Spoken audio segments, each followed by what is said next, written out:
Hello, good morning students. आज class 11 में biology विषय में आपका जो टॉपिक चल रहा था जीवाणुओं में आर्थिक महत्व यानी importance of bacteria in economic यानी आर्थिक रूप में क्या महत्व है जीवाणु में, उसी के आगे आज हम कंटिन्यू करेंगे। यानी उसी के आगे हम कर रहे हैं क्योंकि उसके पहले आपको दो इम्पॉर्टेंट हेडिंग्स कृषि के उद्योग में और सिरका उद्योग में या कृषि के क्षेत्र में आपको पहले करवा चुके हैं, तो उसी क्रम में आज करते हैं। नया है अगला डेयरी उद्योग में यानी डेयरी फार्म में या डेयरी इंडस्ट्री या दुग्ध उद्योग में भी कह सकते हो। देखिए, जीवाणु जो है वो कई प्रकार से हमको जो है लाभ पहुंचाते हैं, लेकिन हम जान नहीं पाते हैं। लेकिन फिर भी जो है कुछ जीवाणुओं का आमतौर पर हमें पता होता है, तो उनके बारे में हम आसानी से जान लेते हैं। लेकिन हमारी बायोलॉजी में बहुत सारे इसके उपयोग यानी इसका आर्थिक महत्व और जिसमें आपकी इसकी कुछ लाभदायक क्रियाएं तथा कुछ हानिकारक क्रियाएं दोनों के बारे में बात किया गया है। तो हम यहाँ पर अभी हानिकारक क्रियाओं को छोड़ करके लाभदायक क्रियाओं के बारे में पढ़ रहे हैं, जिसमें से आज उसी क्रम में आज पहली हेडिंग है डेयरी उद्योग में। देखिए क्या होता है कि दूध में स्ट्रेप्टोकोकस लैक्टिस, ये जो अंडरलाइन लिखे हुए जीवाणुओं के नाम हैं और इन जीवाणुओं के नाम आपको लर्न ही करने होंगे, क्योंकि जब जीवाणु के नाम लर्न करने होंगे तो ये थ्योरी लिखने में कोई दिक्कत नहीं जाएगी। तो देखिए क्या है कि दूध में स्ट्रेप्टोकोकस लैक्टिस व लैक्टोबैसिलस लैक्टिस जीवाणु उपस्थित होते हैं। जो हमारा दूध है उस दूध में स्ट्रेप्टोकोकस लैक्टिस व लैक्टोबैसिलस लैक्टिस जीवाणु उपस्थित होते हैं। ये जीवाणु क्या करते हैं, दूध की यानी दूध की जो लैक्टोज शर्करा है उस लैक्टोज शर्करा को लैक्टिक अम्ल में बदल देते हैं। यानी जो आपका लैक्टोबैसिलस है वो लैक्टोज शर्करा को, क्योंकि शर्करा के कारण लैक्टोज शर्करा के कारण दूध हमारा मीठा लगता है, और जब वो लैक्टिक अम्ल में बदल जाता है तो दूध का स्वाद बदल जाता है, खट्टा हो जाता है, यानी दूध से दही बन जाता है। तो आप कह सकते हो कि दूध की लैक्टोज शर्करा को लैक्टिक अम्ल यानी दूध में परिवर्तित दही में परिवर्तित कर देता है। तो जो आपका लैक्टोबैसिलस लैक्टिस जीवाणु है ये दूध को यानी दूध से दही जमाने में या दूध से दही परिवर्तित करने में सहायक होता है। इसके अतिरिक्त 40 डिग्री तापमान यानी 40 डिग्री टेम्परेचर पर लैक्टोबैसिलस बुल्गेरिकस तथा स्ट्रेप्टोकोकस थर्मोफिलस दूध का किण्वन कर दही निर्माण में सहायक हैं। यानी इसके अतिरिक्त भी कुछ और दो जीवाणुओं के नाम हैं, जैसे आपका लैक्टोबैसिलस बुल्गेरिकस और दूसरा है स्ट्रेप्टोकोकस थर्मोफिलस। ये दोनों जीवाणु 40 डिग्री टेम्परेचर पर दूध का किण्वन कर देते हैं और किण्वन करके दूध से दही का निर्माण कर देते हैं।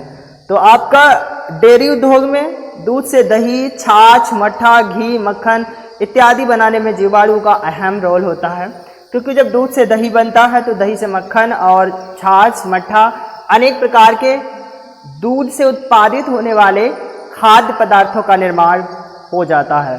तो जीवाणु दूध उद्योग में भी अपना अहम रोल निभाते हैं, यानी डेयरी फार्म में भी दूध को कई तरीके से अलग अलग खाद्य पदार्थों को परिवर्तित करने में सहायक होते हैं।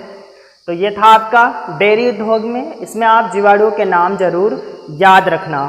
इसके अतिरिक्त दूसरी हेडिंग आपकी दूसरा इंपॉर्टेंस कहाँ है, अल्कोहल उद्योग में। अल्कोहल उद्योग यानी कि आपका शराब बनाने में, शराब के उद्योग में। तो शराब के उद्योग में क्या होता है कि आपको पता है जो शराब है वो शक्कर के घोल से बनाई जाती है, यानी किसी मीठे द्रव से बनाई जाती है। शक्कर का घोल या और मीठा घोल कोई हो सकता है, जैसे आपके खजूर का रस, ठीक है।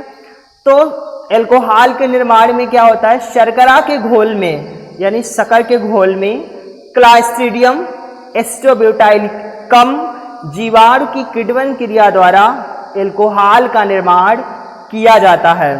देखिए इसमें जो है आप पर्टिकुलर जब पूरी थ्योरी लिख करके आओगे तब आपको मार्क्स थोड़े कम मिलते हैं, उसमें आपके जीवाणुओं के नाम विशेष तौर पर लिखे होने चाहिए। तो आपका सबसे ज़्यादा ज़रूरी है यहाँ पर कि आप जीवाणुओं के नाम जो अंडरलाइन में लिखे गए हैं इन्हें लर्न करना बहुत ज़रूरी है कि किस जीवाणु की उपस्थिति में कौन सा उत्पाद निर्मित किया जाता है, तो उस जीवाणु का जरूर ध्यान रखना है। तो आपको यहाँ पर बताया गया है कि शर्करा के घोल में क्लास्ट्रीडियम एसिटोब्यूटाइलिकम जीवाणु की किण्वन क्रिया द्वारा एल्कोहल का निर्माण किया जाता है। यानी क्लास्ट्रीडियम ब्यूटाइलिकम यानी एसिटोब्यूटाइलिकम जो जीवाणु है वो शर्करा के घोल से शराब बनाने में सहायक होता है। नीचे एक समीकरण दी गई हुई है, इस समीकरण में देखिए क्या लिखा गया है, C6H12O6 ये आपका ग्लूकोज का सूत्र होता है, परंतु ग्लूकोज आपको पता है शर्करा का ही एक उत्पाद है। तो जो शर्करा है वो ग्लूकोज के यानी ग्लूकोज के सूत्र द्वारा शर्करा को इंगित किया जाता है। तो शर्करा का घोल है, शर्करा के घोल में क्लास्ट्रीडियम एसिटोब्यूटाइलिकम, ब्यूटाइलिक लिखा हुआ है यहाँ पर, माँ बना लेना, क्लास्ट्रीडियम एसिटोब्यूटाइलिकम ये इसका पूरा नाम है, क्लास्ट्रीडियम ब्यूटाइलिकम जीवाणु। तो इस जीवाणु की उपस्थिति में क्या होता है कि ethyl alcohol C2H5OH ethyl alcohol का सूत्र है, यह आपका शराब निर्मित हुआ, यानी ग्लूकोज क्लास्ट्रीडियम एसिटोब्यूटाइलिकम ये आपका बनता है एथिल एल्कोहल। ठीक है, आप इसको एथिल एल्कोहल लिख लोगे, एथिल एल्कोहल, जिसे हम नॉर्मल की भाषा में C2H5OH को शराब कहते हैं, और इसी के साथ कार्बन डाइऑक्साइड निकलती है। देखिए यहाँ पर C6 हैं और यहाँ पर भी जो है आपके देखिए कितने 6 हैं, 2 दूनी 4 6 हैं और एक 5C यानी 5C हैं, इसलिए समीकरण जो है हमारी बैलेंस नहीं है। तो हम क्या करेंगे, इस जो है इसके आगे CO2 के आगे 2CO2 यानी 2 CO2 के अणु निकाल देंगे। अब देखेंगे क्या होता है, समीकरण बैलेंस है, C6 2 दूनी 4C और 2 6C हो गए। उसके बाद में O देखिए कितने हैं, 6O है, यहाँ पर 2O और ये 4 यानी 2O + 4O टोटल हो गए 6O और 12H हैं। तो यहाँ पर देखिए 5 2 जा 10 और उसके बाद 2 12 हो गए। तो हमारी समीकरण बैलेंस हो गई, यानी तो हमारी समीकरण क्या थी कि शर्करा के घोल में क्लास्ट्रीडियम एसिटोब्यूटाइलिकम जीवाणु की किण्वन की क्रिया द्वारा, यानी जब शर्करा के घोल में क्लास्ट्रीडियम एसिटोब्यूटाइलिकम जीवाणु की उपस्थिति में किण्वन क्रिया कराई जाती है तो एल्कोहल का निर्माण होता है, यानी शराब का निर्माण होता है। और उसी के नीचे ये आपको समीकरण दे देनी है, C6H12O6 और एरो के ऊपर क्लास्ट्रीडियम एसिटोब्यूटाइलिकम, एरो के आगे 2C2H5OH प्लस 2CO2 यानी कार्बन डाइऑक्साइड के 2 अणु निकलते हैं। इसी के साथ एल्कोहल उद्योग में हो गया। अब हम देखते हैं तंबाकू उद्योग में, यानी टोबैको इंडस्ट्री में। आपने देखा होगा कि बहुत ज़्यादा डिमांड रहती है टोबैको की, तंबाकू की। तो तंबाकू उद्योग में भी जो है इसका इस्तेमाल किया जाता है जीवाणु का, क्योंकि आपको पता है जो तंबाकू है वो एक खैनी के रूप में प्रयोग किया जाता है और तंबाकू का निर्माण किसी यानी तंबाकू के पेड़ की पत्तियों से किया जाता है। तो जो पेड़ की पत्तियां हैं उनके स्वाद और सुगंध को बढ़ाने के लिए जीवाणुओं का इस्तेमाल किया जाता है। तो देखिए कौन से जीवाणु हैं वो भी यहाँ नाम ध्यान रखना है कि कुछ जीवाणु जैसे बैसिलस मेगाथीरियम जीवाणु का नाम है बैसिलस मेगाथीरियम, एवं दूसरा है माइक्रोकोकस कैंडिडेंस, यानी 2 जो है बहुत ही इंपॉर्टेंट जीवाणु के नाम हैं। आप जीवाणु के नाम अच्छी तरीके से याद करोगे कि किस जीवाणु से कौन सा जो है उद्योग आसानी से चलाया जाता है, यानी कौन सी इंडस्ट्री में कौन सा बैक्टीरिया इस्तेमाल किया जाता है। तो यहाँ पर आपका है तंबाकू उद्योग यानी टोबैको इंडस्ट्री। टोबैको इंडस्ट्री में क्या है कि बैसिलस मेगाथीरियम यानी बैसिलस मेगाथीरियम एवं माइक्रोकोकस कैंडिडेंस यानी दो जीवाणु हैं कि किण्वन क्रिया द्वारा तंबाकू की पत्तियों में सुगंध व स्वाद बढ़ जाता है। यानी तंबाकू उद्योग में आपका बैसिलस मेगाथीरियम, दूसरा माइक्रोकोकस कैंडिडेंस जीवाणु की किण्वन क्रिया कराई जाती है, जिससे तंबाकू की पत्तियों में सुगंध व स्वाद यानी क्या होती स्मेल और उसके साथ में टेस्ट भी बढ़िया हो जाता है। तो ये आपका तंबाकू उद्योग में हो गया जीवाणु का आर्थिक महत्व। इसके साथ अगला पॉइंट देखते हैं विकरों के निर्माण में। विकर क्या होते हैं? विकर को एंजाइम कहा जाता है।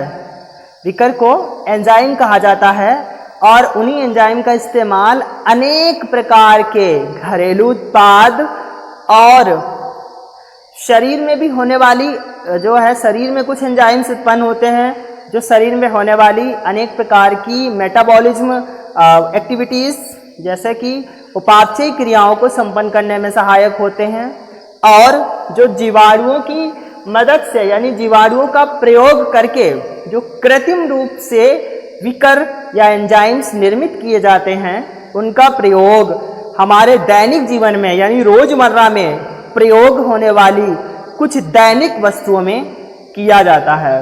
तो जो आपका यहाँ पर विकर है, तो विकर के निर्माण में देखिए क्या कौन सा बैक्टीरिया इस्तेमाल होता है? बैसिलस लाइकेनी फार्मिस, यानी आपका ये पूरा लाइकेनी के साथ में जुड़ा हुआ है फार्मिस, यहाँ पे जगह शॉर्टेज थी इसलिए इधर आ गया। तो आपको लिखना क्या है कि विकरों के निर्माण में कि बैसिलस लाइकेनी फार्मिस नामक जीवाणु द्वारा प्रोटीएज नामक विकर प्राप्त किया जाता है। एंजाइम का नाम याद रखना है, कौन सा एंजाइम? प्रोटीएज एंजाइम, और बैक्टीरिया का नाम है बैसिलस लाइकेनी फार्मिस, यानी बैसिलस लाइकेनी फार्मिस नामक जीवाणु से प्रोटीएज विकर प्राप्त किया जाता है, जिसका प्रयोग डिटर्जेंट के रूप में किया जाता है। यानी डिटर्जेंट्स आप लोग जानते होंगे, वॉशिंग पाउडर जिससे घरों में कपड़े और बर्तन साफ किए जाते हैं। तो विकर के निर्माण में आपको बताया ही था कि कुछ एंजाइम्स जो हैं हमारी घरेलू सामान में इस्तेमाल किए जाते हैं। आपके घरेलू के सामान जैसे आप उनको डेली यूज करते हो, जैसे आपका साबुन है, टूथपेस्ट है और अन्य प्रकार के जो है सौंदर्य प्रसाधन सामग्री हैं जिनको चेहरे या जो है बॉडी पे इस्तेमाल किया जाता है।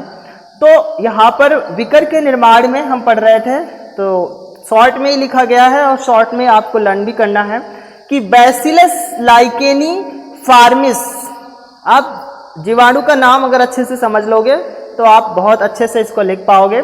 बैसिलस लाइकेनी फार्मिस नामक जीवाणु द्वारा प्रोटीएज विकर या एंजाइम तैयार किया जाता है, जिसका प्रयोग डिटर्जेंट के रूप में किया जाता है। यानी प्रोटीएज को हम डिटर्जेंट के रूप में इस्तेमाल कर लेते हैं, अर्थात अपने घरों में जो डिटर्जेंट पाउडर होता है, वॉशिंग पाउडर, उसके रूप में उसका प्रयोग किया जाता है।